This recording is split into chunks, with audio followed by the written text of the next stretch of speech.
이번은 안 지칩니다. 최진봉 성공회대 교수입니다. 어서 오십시오. 네, 안녕하세요. 최진봉입니다. 이어서 봉침보다 만두가 좋다. 평론계 올드보이. 누구냐 너? 안녕하십니까, 최수영입니다. 네, 어서 들어오십시오. 자, 밖에 비 오죠, 올 때? 네, 오고 있습니다. 오늘 하루 종일 계속 올 것 같은데 7351님께서 일구성 저출산이 아니고 저출생으로 표현해 주세요. 예, 알겠습니다. 저출산으로 했는데 예, 유념해서 앞으로 저출생으로 표현을 하고요. 소똥은 말똥 아니 죄송합니다. 소통은 말통님. 아유, 소똥만. 아, 제가 갑자기 봐가지고 소통은 말통님께서 허리케인 라디오를 듣고 있으면 너무너무 좋아요. 이 시간이면 허리케인 라디오 때문에 행복합니다. 아까 저 틀어드렸던 썸남 썸녀 노래 들으시다가 노랫말하고 비우기 위해서 너무너무 좋다고 고맙습니다. 구름바다님께서는 19앵디 루돌프 사슴코네 매우 빨간 코네. 보이는군요. 보이나 봐. 두 분 보여요 여기? 아, 보입니다. 잘 보입니다. 잘 뭐 피곤한 일이 별로 없었는데 가끔가다 이런 게 납니다. 예, 알겠습니다. 자, 여야가 어제 1박 2일간 연찬의 워크숍을 각각 가졌습니다. 먼저 국민의힘부터 살펴볼게요. 일단 대통령이 참석했어요. 네, 맞습니다. 지난해에 이어서 이제 두 번 연속으로 여당 국민의힘 연찬에 참석을 했는데 인천국제공항공사에서 인재개발원에서 1박 2일 일정으로 열렸는데 여야 마찬가지죠. 이제 9월 달 정기국회 있으니까 정기국회 대책 마련하고 여기서 어떻게 우리가 예산 제도 전략해서 총선 때 제대로 잘 국민에게 평가받을까 그거 준비하려고 모였는데 여당 의원들 어제 흰색 와이셔츠로 다 통일해서 왔고요.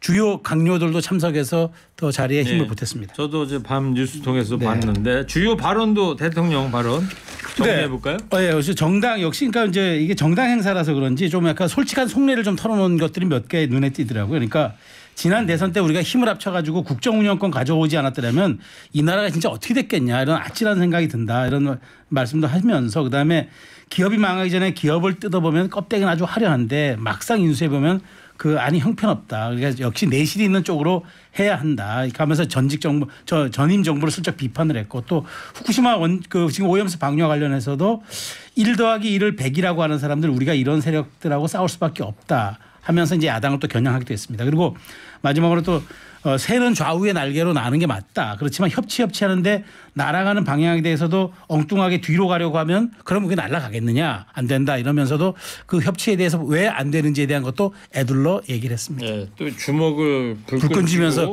파이팅도 외치고 뭐. 예.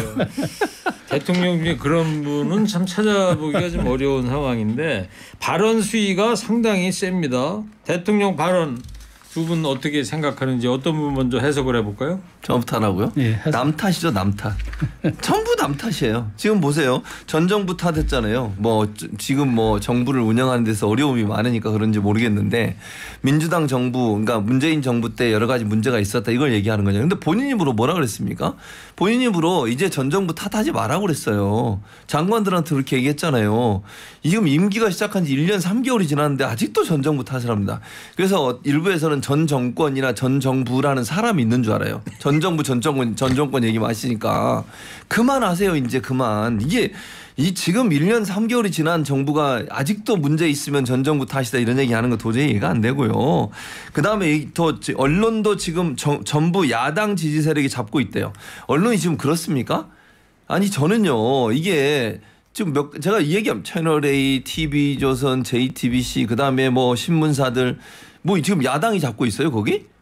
저는 도저히 이 말도 이해를 못하겠습니다. 어떻게 야당 지지 세력이 24시간 우리 정부 욕만 한다. 언론이 전부 그렇게 돼 있대요. 저는 이것도 이해가 안 되고요. 협치에 대해서도 그래요. 야당 방향이 달라서 못 가겠다는 거잖아요. 그럼 여당이 원하는 방향으로 계속 끌려 다녀야 됩니까? 그렇게 가야 돼요? 야당은 여당과 항상 다른 방향을 생각을 하는 거예요. 대안을 내는 거고요. 지금까지 여당과 야당이 물론 뭐 때에 따라서 또는 이슈에 따라서 그렇게 할 수 있겠죠. 그러나 여야가 꼭 같은 방향을 보고 가는 게 아니에요. 야당은 여당에 대해서 잘못한 부분 지적하고 그 가운데 협치를 하는 거예요. 지금까지 역사적으로 정당들이 다 그런 방향으로 했어요. 그래도 협치 다 했습니다. 네. 근데 지금 뭐 하는 겁니까? 저는 그렇게 생각 안 해요. 그러니까 대통령이 여당의 원팀으로 가자는 얘기를 한 거예요. 그러니까 이게 야당을 얘기할 것도 있지만 여당 내부에 대해서도 우리 함께 총선 승리해서 가자 그런 얘기도 되고 그다음에 지금 언론 지형이 뭐 여러 가지 지금 보수적으로 돼 있다고 최 교수님께서 말씀하시지만 그럼에도 불구하고 좀 기울어진 운동장이었다는 것도 이제까지 사실 부인할 수 없는 또 현실이 또 맞아요. 그렇기 때문에 저는 대통령께서 이게 무슨 대국민 담화라든가 무슨 어떤 특정한 단체 연설이 아니라 여당 행사에 가서 연설한 거기 때문에 충분히 이런 쪽으로 본인의 속내도 솔직하게 털어놓으면서 자 그러니까 우리 총선 승리에 가서 제대로 윤석열 정부 3년 차부터는 일을 해보자 이렇게 좀 강력한 메시지를 담은 얘기라고 저는 해석합니다. 그러니까 해석을 본인이 그렇게 하신 거고 내용은 그게 아니에요. 그리고 언론이 어떻게 기울어든 운동장이에요? 저는 도저히 그 말에 동의를 못 하겠어요. 예를 들면 방송사 숫자만 놓고 보면 그게 과연 그러니까 진보가 많습니까? 보수 성향이 많습니까? 신문사도 마찬가지예요. 그건 누가 봐도 보수적 성향의 신문사는 방송사가 많아요. 진보적 성향보다. 그리고 공영방송에 대해 자꾸 공격을 하는데 지금 뭐 제가 볼 때 이건 MBC KBS를 뭐 이제 아마 지칭해서 얘기하는 것 같은데요. 그렇다고 MBC KBS가 그럼 무슨 진보 성향을 가지고서 보수 정권을 막 공격하고 이런 건 아니에요. 문제가 있는 것에서 지적을 하면 제가 볼 때 윤석열 대통령은 정권이 예를 들면 무슨 일을 했을 때 언론은 항상 거기에 대해서 비판적 입장에서 보도를 하는 거예요. 그걸 가지고 마치 공격한다고 자꾸 얘기를 하시는 것도 저는 맞지 않다고 생각해요. 언론 지형에 대한 두 분의 해석은 들어봤고 그런데 요거 하나만 더요. 후쿠시마 오염수 방류 관련해서 1더하기를 100이라고 하는 사람들 이런 세력들과 우리가 싸울 수밖에 없다. 요거에 대한 해석 한 번 더 들어볼게요. 저는 사실 그러니까 이게 과학으로 얘기를 해야 되는데 그러니까 저는 이게 뭐 국민들을 다수를 적으로 돌린 게 아니라 지금 어쨌든 우리가 지금 처한 현실이 지금 말하자면 일본이 오염수를 방류한다 하더라도 그 기준에 맞지 않으면 바로 이제 즉각 중단하게 돼 있고 지금 이것으로 인한 그 괴소문으로 인한 피해는 결국 지금 당장 우리 수산물을 생산하고 유통하고 소비하는 우리 국민들이 피해를 입으니까 여기에 대해서 자꾸 1더하기 1은 2로 봐야지 이걸 100으로 생각하면 안 된다라고 전 대통령께서 얘기를 한 거예요. 그런데 이걸 가지고 마치 우리 국민들을 했다. 저는 야당과 일부 여기에 대해서 좀 맹종하는 시민사회단체들 통해서 저는 그 얘기를 한 거지 국민들 상대로 한 건 아니라고 봅니다. 유승민 전 의원이 그렇게 얘기한 거예요. 야당이 아니고. 아니 야당을 하고 야당을 겨냥한 거지 저는 야당이 얘기했다고 얘기한 건 아니고요. 그러니까 유승민 전 의원이 왜냐하면 이 얘기를 유승민 전 의원이 이렇게 얘기하는 거는 오염수 방류에 반대하면 1더하기 1도 모르는 미개한 국민이 되는 건가라고 얘기하는 건데 이게 결국 1더하기 1이 100이라고 주장한다고 하는 본인의 논리는 오염수가 위험하다고 얘기하는 사람들을 다 그 범주 안에 포함시키는 거예요. 그래서 그러면 오염수에 대해서 위험성을 얘기하고 걱정하고 우려하는 모든 사람들이 다 그러면 문제가 있는 사람이 저는 아니라고 생각해요. 자. 우리 정부는 윤석열 정부는 일본의 뭐 과학적인 분석이나 이런 부분들을 다 동의하시는지 모르겠지만 국민들이나 또 국민 중에 과학자 중에 일부도 거기에서 반대 입장을 내고 있어요. 심지어는 일본에 있는 과학자들이나 일본에 있는 시민사회단체나 어민들도 반대하고 있고요. 근데 그런 사람들이 있음에도 불구하고 그런 얘기를 하는 것 자체를 못하게 한다? 이게 독재적 발상이죠. 아니 누구든지 얘기할 수 있는 거잖아요. 문제 있다고 얘기하고 과학자 중에도 다른 의견을 갖고 있는 사람이 지금 IAEA의 결과에 동의할 수 없다. 이렇게 얘기할 수 있는 거 아닙니까? 그런 얘기까지도 아예 못하게 하려는 시도라고 보여서 대단히 위험하다는 거예요. 아니 그거는 이제 얘기가 그거잖아요. 그러니까 1더하기를 얘기를 할 수 있는데 그게 100으로 얘기하면 안 된다는 거죠. 1더하기 1이 이 정도 이게 2니까 그걸 언저리에서 얘기해야지 사실과 다른 얘기를 하는 것은 그거는 오히려 국민 불안을 야기시키고 우리 국내 어민들과 수산업자들 더 어렵게 하는 행위다. 그 얘기를 대통령이 하고 싶은 거죠. 아니 왜냐하면 지금 현재 나오는 여러 가지 반대 의견들은 위험성이 있다는 걸 경고하는 거거든요. 예를 들어서 IAEA의 결과가 나왔다 하더라도 그거는 핵 전문가들이 핵종에 대해서 그것이 그냥 외부에 있을 때 미치는 영향에 대해서 분석했다고 보면 그것이 만약에 인간이 피폭을 당하는 거잖아요. 먹게 되면 만약에 수산물이나 다른 방법을 통해서 먹게 되거나 아니면 먹이사슬을 통해서 조그만 물고기들 큰 물고기에 잡히고 그래가지고 점점점 양이 많아지고 그걸 인간이 먹었을 때 올 수 있는 여러 가지 영향에 대해서 한 번도 조사한 적이 없어요. 거기에 대해서 그런 위험성을 얘기하고 방류하면 안 된다고 주장하는 것 자체를 마치 그게 비과학인 것처럼 얘기하면 안 된다는 거예요. 그러니까 그게 어떻게 비과학입니까? 그 정도는 얘기할 수 있는데 예를 들어서 이재명 대표 같은 경우 태평양 전쟁을 일본이 일으켰다고 얘기를 하잖아요. 그러니까 그런 식으로 과도하게 접근하면 안 된다는 거죠. 핵 폐수 정도로 얘기하고 그다음에 그것이 갖는 위험성이 과학적으로 검증되지 않았다. 이 정도는 지적할 수 있죠. 그렇지만 지금 마치 일본이 2차 대전을 도발한 것처럼 얘기하고 우리 국민은 여기에 결사항전해야 된다는 식으로 이렇게 전선을 형성하는 것 이런 거야말로 진짜 대통령 말씀 그대로 하면 이를 100으로 얘기하는 거 아니겠습니까? 네. 그렇죠. 그 얘기를 한 거죠. 아니, 태평양 전쟁이란 말은 비유적으로 한 얘기고 네네. 거기에 대해서 우리가 적극적으로 막지 않는 부분에 대한 비판인 거죠. 그래요. 그리고 여기까지 하고 그리고 오늘 국무회의 윤석열 대통령의 발언도 좀 살펴보려고 그러는데 오늘 국무회의에서는 또 전 정부가 푹 빠졌던 재정 만능주의를 배격하고 건전 재정 기조로 확실하게 전환했다. 내년 예산 많이 증액 안 했다 이런 얘기죠. 그렇죠. 간단히 얘기하면 내년 4월에 총선이 있잖아요. 그러니까 12월 달에 이 예산이 통과될 거 아닙니까? 지금 정부가 내년도 예산을 거의 짜놨을 텐데. 자, 그러면 이제 지금 국가 채무가 400조 증가하고 지난해 처음으로 1,000조 원 돌파했는데 우리는 긴축하겠다. 다만 어떤 카르텔에 대해서 우리가 배격하고 그다음에 예산을 불효불급한 예산 줄인 거를 편성해 가지고 오히려 이런 것들을 국민에게 돌려드리고 정말 긴축할 건 긴축하고 해서 미래 세대에게는 조금 더 건전한 좀 예산을 물려주겠다. 대통령께서 저는 총선 앞두고 아마 승부수를 띄운 거라고 생각해요. 그래서 이 부분에 대해서 확실하게 윤석열 정부가 전임 정부가 다른 걸 보여주고 새로운 미래를 우리가 꿈꾸는 그런 예산 편성으로 한번 우리 국민에게 평가받겠다. 저는 이렇게 생각합니다. 예산 증액률이 2.8%에 불과하고 역대 정부 중에서는 가장 적은 거다 그러는데 어떻게 보십니까? 저는요 지금 현재 이렇게 만약에 윤석열 정부가 얘기하는 것처럼 그러니까 세금 덜 내면은 국민한테는 좋긴 좋은 겁니다만 아니 세금을 덜 내는 게 누가 덜 내냐면 돈 많이 가진 사람이 덜 내요. 법인세 깎아줬잖아요. 소득 많은 사람한테 더 감액을 많이 해줬지 일반 시민들한테는 별로 감액된 게 없어요. 그럼 실제적으로 세수가 부족한 이유가 법인세 깎아주고 돈 많은 사람 종부세 없애고 예를 들면 부자들에게 세금을 좀 더 강화해서 걷던 걸 줄여주다 보니까 줄어든 거예요. 그걸 가지고서 마치 시민들을 위해서 일반 시민들을 위해서 한 것처럼 얘기하면 안 되고요. 또 하나 문제 우리나라에서 다른 나라에 비해서 우리나라가 높은 게 있어요. 본인은 지금 국가 재정이 튼튼해진다고 말씀하시는데요. 가계부채가 우리나라가 전 세계에서 가장 높은 그룹에 속합니다. 가계부채가.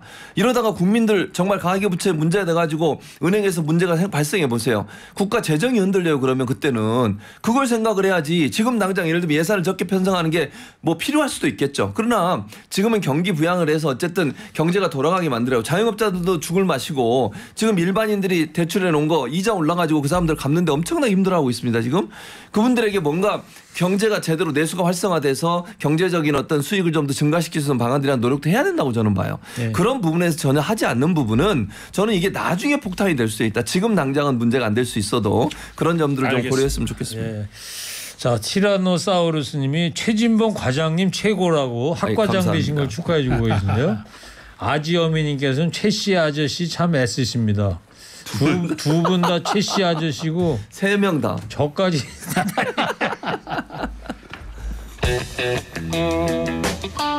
자, 이제 민주당 볼게요. 워크숍. 어제 이재명 당대표가 취임 1년이 되는 날이기도 했는데 자 1년 두 분 간략히 평가를 해볼까요? 저는 이재명 대표가 지난해 대표 출마하면서 이랬잖아요. 민주당의 이재명이 아니라 이재명의 민주당을 만들겠습니다. 그래서 만들었어요. 만들어서 남은 게 방탄 남았고 그다음에 말하자면 사당화 남았고 그리고 개딸로 지칭되는 강성 지지층만 남았습니다. 이재명 대표의 1년 성과는 이 세 가지라고 저는 평가합니다. 네. 저는 이렇게 생각해요. 최수영 평론가 정반대로 생각을 하는데요. 그렇게 많은 사람 240만 명 되거든요. 지금 당원들이 엄청나게 증가했어요. 그러니까 이재명 대표가 대표된 이후에 당원 증가율이 엄청나게 높아졌고요. 전국적으로 전국 정당화를 이루었다고 저는 보고 이재명 대표 이후에 사실은 국민들이 민주당에서 물론 실망한 부분도 없지 않아 있지만 그럼에도 불구하고 강력한 대권 후보가 있는 정당으로서의 이미지를 구축했다는 점도 긍정적으로 평가를 하고요. 그리고 네. 사실은 이제 이재명 대표가 여러 가지 방탄 얘기하는데 본인이 그렇게 얘기했잖아요. 본인이 이제 불체포 특권 내려놓겠다. 민주당 의원들도 대부분 그렇게 이제 약속을 했고요. 그래서 국민 앞에 변화된 모습을 보이려는 노력을 했다. 물론 그게 100% 만족스럽다 이렇게 보기는 어려워요. 그러나 조금씩 발전해 가는 과정을 통해서 이재명 대표만의 어떤 독특한 형태의 정책들 이런 부분들이 많이 발현되고 있다는 네. 점에서 긍정적으로 평가합니다. 부정과 긍정 아주 극명한 두 분의 해석 차이인데 자, 최지문 교수님께서 네. 그럼 민주당 워크숍 내용 또 네. 대표의 주요 발언 좀 소개 좀 해주실래요? 네, 민주당은 강원 원주 오크밸리에서 1박 2일 일정으로 했고요. 이제 대여 투쟁을 좀 강화하겠다고 얘기를 했고 이제 국정감사 기간이잖아요. 국정감사에 대비하는 여러 가지 얘기를 했고 119개 우선 처리해야 될 법안들을 적극적으로 추진하겠다고 얘기를 했습니다. 그리고 이재명 대표는 법 예산에 있어 민주당만의 비전을 분명하게 보여줄 수 있길 바란다고 부탁을 했고요. 민생 중심 입법 그리고 재정의 책임 있는 역할에 대해 당력을 총집중하고 국민적 의혹 사항 진상 규명에도 힘을 기울여야 한다. 예를 들면 지금 박정훈 대령 관련된 문제 예. 그리고 최상병 관련된 문제죠. 그리고 이제 그걸 가지고 특검을 해야 한다고 주장을 하고 있고요. 국정조사는 양평 고속도로 김건희 여사 가족 땅 관련된 곳에 마지막 그 종착점이 바뀐 문제 그 외에 여러 가지 문제들에 대해서 국정조사를 적극적으로 추진하겠다 이렇게 밝혔습니다. 그리고 자유 발언이 이제 비공개로 진행됐는데 여기서는 이재명 대표 검찰 출석 또 구속영장 두고 경론이 벌어졌다고 그래요? 네, 사실 저는 이게 핵심이라고 봐요. 그러니까 이걸 비공개로 한 거죠. 그러니까 이제 친명 쪽에서는 그러죠. 아이 뭐 불체포 특권 뭐 우리가 대표가 포기했으니까 뭐 당당하게 맞서면 된다 얘기하는데 오히려 저는 그거예요. 그러니까 그러면 이재명 대표가 이런 식으로 뭐 그 또 누굽니까 그 민영배 의원이 자 우리가 우르르 일어나서 나가자 이렇게 하지 말고 비명견 당당하게 그런 표결에 임해서 가결을 시켜달라고 얘기하고 그다음에 검찰이 뭐 정치적으로 수사하는 거니까 당당히 나가서 영장실시심사 받아라. 이번처럼 회기 뭐 요때 얼지 않을 테니까 이때 영장 쳐달라. 이런 식으로 좀 하지 말고 그래서 네. 저는 뭐 어쨌든 이게 핵심이고요. 앞으로 이게 굉장히 도화선이 될 걸로 봐요. 네, 일각에서 민주당이 워크숍 이후에 내분이 더 심화되지 않을까 이런 전망도 나오던데 어떻게 보세요, 최진명 교수님은? 내분 없습니다. 내분 없고요. 야, 지금 보세요. 몇몇 분들이 뭐 서른 뭐 뻔한 분들이에요. 서른 이상민 이런 분들이 이제 발언을 하시는데 그 발언 내용도 뭐 거의 늘 했던 말씀이시기 때문에 특별히 뭐 다른 내용은 없고요. 그럼에도 불구하고 민주당이 동의하냐 그건 없어요. 지금 현재로 동의한 건 없고요. 총선 앞두고는 더 단단하게 저는 결집할 거라고 생각합니다. 그분들은 뭐 이재명 대표에 대해서 부정적인 얘기를 하면서 나갈 사람 있다고 나갈 사람 있으면 나가시면 될 것 같고요. 나머지 분들은 똘똘 뭉쳐 열심히 하실 겁니다. 제가 한마디만 더 드리면 9월 말에 이제 검찰이 영장을 쳤을 때 자 영장실심사 영장이 발부됐을 때 만약 저는 그거는 제가 보기에 민주당 내분을 향한 총알이 쏘아졌어요. 그럼 그때는 정말 폭탄이 던져졌기 때문에 찬바람 불기 전에 어떤 일이 올지는 아무도 예측 못한다. 저는 한마디만 드릴게요. 저도 그럼 한마디만 할게요. 예. 일단 발부되지 않고요. 이제 발부된다고 가정을 하셨으니까 발부되더라도 그렇더라도 민주당은 계속 갈 겁니다. 여기까지 듣겠습니다. 다음 아이템으로 갖겠습니다. 자, 지금 뭐 모든 이슈의 블랙홀이 홍범도 장군 흉상 관련입니다. 윤석열 대통령이 홍범도 흉상 이전 논란 관련해서 육사보다는 독립기념관에서 기려야 한다 이런 발언을 했습니다.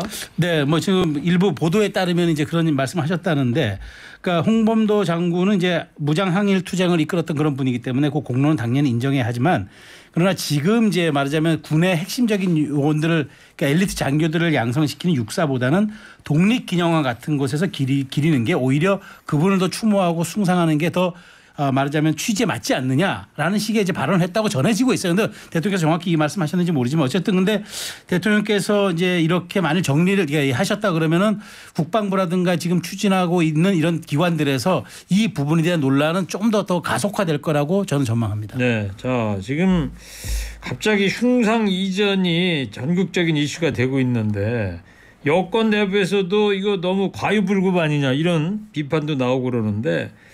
자, 두 분 이야기 들어볼게요. 최진명 교수님. 그러니까 저는 홍범도 장군 문제를 왜 이슈화했는지를 도저히 이해를 못하겠어요. 홍범도 장군의 문제를 이슈하면서 이 사람들이 주장했던 주장, 뭐 국민의힘은 뭐 약간 스탠스를 이상하게 하니까 제가 이슈화된 게 작년 말 뭐 국회에서 국민의힘 신원식 의원이 뭐 질의를 한번 국방부에서 했던 뭐 그런 거부터 시작이 됐다 이런 이야기도 있고요. 네, 그러니까요. 저는 그러면서 했던 얘기가 이유가 뭐냐면 소련에서 이분이 활동을 하셨거든요. 블라디보스톡에서 예전에 독립운동을 하실 때 거기서 왜냐하면 우리나라 독립군들이 여러 군데서 활동을 해요. 중국의 연해주에서 활동도 하고 중국에서 활동하고 여러 가지 활동들을 하셨어요. 소련에서 홍범도 장군은 초기 활동을 하셨는데 그게 1920년도예요. 1920년 일제시대 이분이 일본에 저항해서 독립군과 항복군을 만들면서 소련의 도움을 얻고 소련에 있는 공산당과 교류했던 게 분명한 것 같아요. 공산당 입당도 했대요. 그게 왜 문제가 되죠? 아니 그러면 100번 양보해서 이분이 만약에 지금 현재 뭐 우리가 대척점에 있는 북한에 갔거나 북한에서 무슨 군사작전을 했거나 북한의 군인이 돼가지고 우리나라를 침범했거나 그랬다면 문제를 삼을 수 있겠죠. 아니 지금 우리나라 소련이나 중국과 다 교류하고 전 세계가 민주주의 자유주의 뭐 공산주의를 떠나서 이념적인 부분이 다를 수 있지만 다 교류하고 하나의 사회가 된 거 아닙니까? 아니 예전에 소련에서 공산당 가입했다고 해서 그분이 독립운동한 거하고 무슨 연관이 있는 겁니까 대체? 아니 이분이 예를 들어서 북한에 가서 김일성이나 그 밑에서 만약 일을 했다면 또 논란이 될 수도 있다고 봐요. 그거 전혀 없어요. 그리고 일제시대에 소련이든 누구든 어디서든 독립운동 열심히 하면 되는 거예요. 네. 그리고 도움을 받을 수 있으면 도움 받아가지고 일제를 우리나라에서 몰아내야 되는 거 아닙니까? 제지하는 봉침이 계속 발전해요. 그러니까 저는 이제 최재형 평론가 얘기해 주세요. 예, 저는 물론 저도 이제 이분을 기리기 위해서 박정희 전 대통령이 국가 이제 독립유공자로 추서했고, 그다음에 박근혜 전 대통령이 그 대통령 때 취함하는 함정에 대해서 홍범도 함이라고 이름을 붙였어요. 저는 기리는 게 맞다고 봐요. 당연해요. 그런데 지금 사실 국방부에 5위가 모셔져 있거든요. 흉상이. 거기에 사실 또 이회영 씨라고 사실 신흥무관학교를 설립하신 분도 있어요. 근데 거기는 무장투쟁하신 분이 4분이고 안 한 분이 학교를 설립하신 분이 1분인데 그러다 보니까 이게 약간 혼재돼 있어서 이렇게 얘기가 된다 그러면 저는 약간 이분들을 추모하는 장소가 변형하는 거는 저는 그거는 가능한데 이분들 어디 딴 데 보내자는 건 아니잖아요. 다만 재배치를 하자는 건데 이거는 제가 국방부라든가 보훈처가 한번 논의해 볼 가치는 있지만 이것으로 더 이상 국민적인 논란을 더 끌고 들어가는 건 저는 바람직하지 않다고 봐요. 그리고 요거 하나만 마지막으로요. 그 국방부에서는 그 우리 잠수함 홍범도함 예. 우리 한국형 잠수함인데 1800톤급에 네, 맞습니다. 6번함인가 7번함인가 그렇잖아요. 네, 네. 이름이 이미 돼서 진수가 된 상황인데 그렇죠. 요거 이름 바꾸겠다 그러는데 요거 어떻게 생각하세요? 아, 네 말이 됩니까? 아니, 지금 얘기했잖아요. 박근혜 정부 때 했다고. 박근혜 정부 때 잠수하면 홍범도함 이름 붙였어요. 했죠, 예. 지금까지 역사적으로요. 우리나라 해군이 군함에다가 이름 붙여가지고 바꾼 적이 한 번도 없어요. 한 번도. 그리고 군함을 이름 붙일 때 그냥 하지 않아요. 해군이 마음대로 안 해요. 군함 이름 붙이는 위원회가 있어요. 위원회에서 통과해서 하는 거예요. 박근혜 정부 때 했고요. 아니 그리고 이 모든 나라 전 세계 해군에서요. 군함의 이름을 바꾸는 경우는 언제인 줄 아세요? 나라가 망했을 때예요. 나라가 망했을 때만 이름을 바꿔요. 어찌 이런 일에 이런 발상을 하는지 저는 도저히 이해를 할 수가 없습니다. 저는 이 문제는 어쨌든 말하자면 지금 흉상을 이전하는 문제와 관련해서 같이 논의를 할 수 있지만 저도 한 명을 바꾸는 거는 사실 정말 특별한 경우가 아니면은 이분이 뭐 보훈 자격이 취소가 된 것도 아닌데 그렇다 그러면은 여기에서 우리가 이런 부분들을 조금 더 신중하고 그리고 국민 정서를 고려해서 통합적인 자세에서 이 문제는 국방부가 검토할 필요가 있다라고 저도 말씀드리고 싶습니다. 알겠습니다. 네, 자 어제에 이어서 오늘도 두 분께 말씀드려야 되는 게 네. 저희가 정치 파발마를 이번 주까지만 하고요. 평일에 하는 거는 두 분은 여기서 이제 인사를 드려야 되고 대신 두 분은 토요일 날 정치 그렇군요. 파발마 저희가 토요일 날 또 해야 마지막 되니까. 그러면 네. 알고는 계시기 바랍니다. 잘린다는 걸 이렇게 하나요? 잘리는 게 김 아니고 부장은 저희가 할 수가 없는 상황이 된 네. 거예요. 예. 예산 문제가 가장 크고요. 자 정치 파발마 지금까지 최진봉 성공회대 과장님 최수영 평론가 두 분 고맙습니다. 감사합니다.